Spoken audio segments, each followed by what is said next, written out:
بسم الله الرحمن الرحيم. الحمد لله رب العالمين، وأفضل الصلاة وأتم التسليم على المبعوث رحمة للعالمين سيدنا ونبينا محمد الصادق الوعد الأمين وعلى آله وصحبه أجمعين.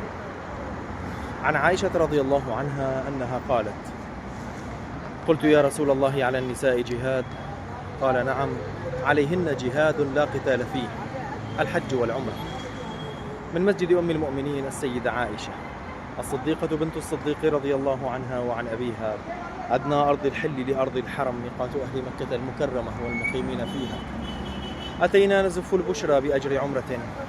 قال عنها رسول الله صلى الله عليه وسلم: العمرة إلى العمرة كفارة لما بينهما، فلبيك اللهم عمرة.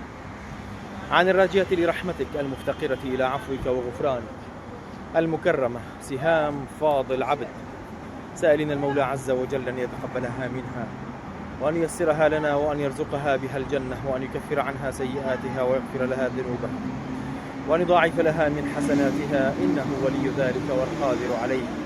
لبيك اللهم لبيك، لبيك لا شريك لك لبيك، إن الحمد والنعمة لك والملك لا شريك لك.